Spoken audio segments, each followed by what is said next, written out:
Videogames deixaram de ser apenas diversão de crianças e de adolescentes.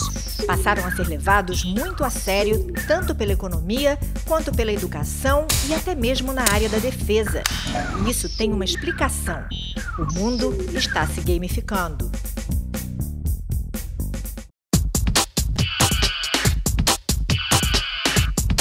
A indústria de videogames movimenta no mundo mais de 68 bilhões de dólares por ano. Ela só perde para a indústria bélica e para a de automóveis. Isso graças aos apaixonados pelos videogames. Dentre eles, o brasileiro tem se destacado. Já é o quarto maior consumidor de jogos eletrônicos do planeta. E o mercado só está crescendo. Ele está crescendo muito e está crescendo principalmente em relação ao consumidor. Está crescendo em relação às outras áreas. O Brasil ele tem um histórico muito respeitável, inclusive na área de pesquisa acadêmica de jogos. Mas se a gente for pensar em relação a consumo, segmentos de entretenimento, o Brasil é considerado o quarto mercado maior, digamos assim, no mundo inteiro em relação a consumo. O Brasil já movimenta 938 milhões de reais anualmente com games. Na área de jogos, as vendas cresceram 25% entre 2012 e 2013. E na lista dos mais vendidos por aqui estão God of War, The Last of Us, Call of Duty,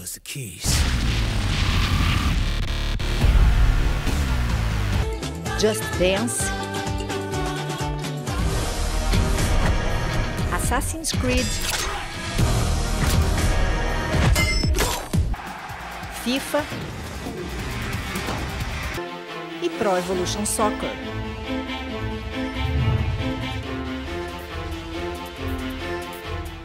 Mas se você pensa que os videogames são apenas diversão, prepare-se para descobrir que eles são levados muito a sério. Tão sério que os especialistas já afirmam que estamos vivendo um novo fenômeno.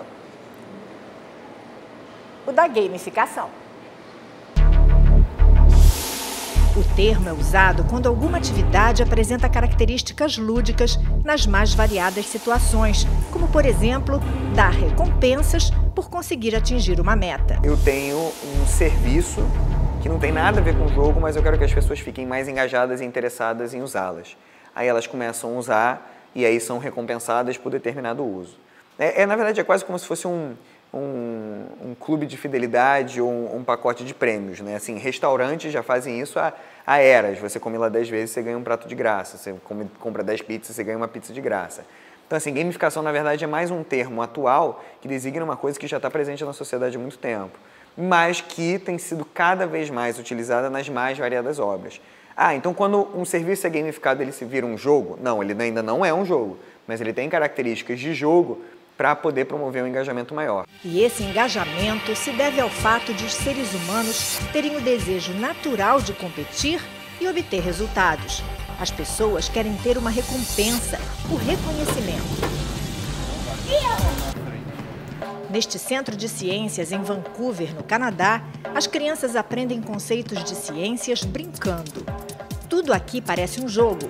As crianças brincam e são recompensadas com o número de pontos ou por completar a tarefa. Todo o ambiente lembra os conceitos de jogos com seu lado lúdico e interativo. E as crianças aprendem se divertindo. As escolas também começam a flertar com os games e já existem muitos projetos para a utilização dos próprios jogos eletrônicos na educação. Mas não é só isso. Tem a questão de gamificar a aula, a questão de inserção de games no conteúdo e também tem muita gente falando também da inserção de programação no conteúdo dos alunos, de segundo grau, por exemplo, que é uma coisa que está bem forte lá fora e que eu acho que é uma tendência. E não é apenas o game educativo que está em jogo. Para muitos especialistas, os jogos comerciais voltados para entretenimento também podem ensinar. Se eu tenho um jogo, e existem vários desses, jogos de estratégia de épocas históricas, porque você está entrando ali no jogo não necessariamente para receber uma aula de história. Se você consegue criar um envolvimento narrativo com o jogador, em que ele fale, poxa, eu gostei desse universo, né, desse mundo que foi criado, dessa história que foi criada, mas eu sinto que existem ainda peças do quebra-cabeça a serem completadas, eu vou atrás dessa informação. Então, por exemplo, você tem jogos como a série Assassin's Creed, que se passa na época do Renascimento, e você está lá andando em cidades, por exemplo, como Florença, como Roma. E daqui a pouco você vê uma mega estrutura gigante, alguma estrutura arquitetônica que você fala, uau, o que é isso? Aí o jogo fala, ó, se você quiser apertar esse botão aqui, a gente te mostra o que é isso. E aí você aperta e ele fala, essa capela construída no ano de tal, tal, tal, foi do arquiteto de tal, tal, tal. Por ser um tema instigante e muito discutido atualmente no mundo, o uso de games na educação foi o tema central do último Conecta, evento promovido pela Firjan no Rio de Janeiro. O que pensam os especialistas sobre a utilização de games na educação? Eu acho que a gente já andou muito, porque todo mundo que está aqui, de alguma forma, quer esse novo tempo da escola. Uma escola preparada para os desafios que estão vindo aí. E quando a gente fala de levar os games para a escola, eu gosto sempre de frisar que a gente não quer que a escola se torne, pelo menos no meu grupo de pesquisa, uma lan house, né? A gente pode levar os games de diferentes formas, né? Os games já estão presentes no discurso dos nossos alunos. Enquanto a gente não tiver um país com um sistema de telecomunicações e de internet de qualidade, a gente vai ter muita dificuldade em poder alcançar os outros países nesse mundo altamente tecnológico e midiático. Nolan Bushnell, o fundador do Atari, marcou gerações com sua criação. Agora dedica a vida aos games educativos. Quando esteve no Brasil, eu perguntei se foi ele quem mudou quando saiu de games de entretenimento para os educativos ou se o mundo é que está mudando. Ele disse que os games são uma tendência mundial, a chave da educação no futuro, e que ele quer fazer parte dessa história. As empresas também estão se gamificando a partir do momento em que usam jogos e simuladores para treinar os funcionários. Você também tem simuladores que aí já começam a se aproximar mais de o que a gente chama de serious games, que é outra classificação, mas mais voltada para treinamento corporativo ou profissional. A gente tem uma chance de proporcionar uma experiência num ambiente que não tem risco. O número de horas de experiência que você consegue ter num simulador é incontavelmente maior do que o que você conseguiria ter na prática. Os jogos também fazem história no Exército.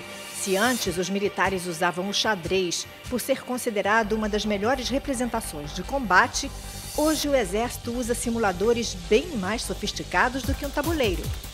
São os Serious Games, ligados à área da defesa. Um deles é esse simulador de tiros, desenvolvido no CETEX, Centro Tecnológico do Exército, aqui no Rio de Janeiro.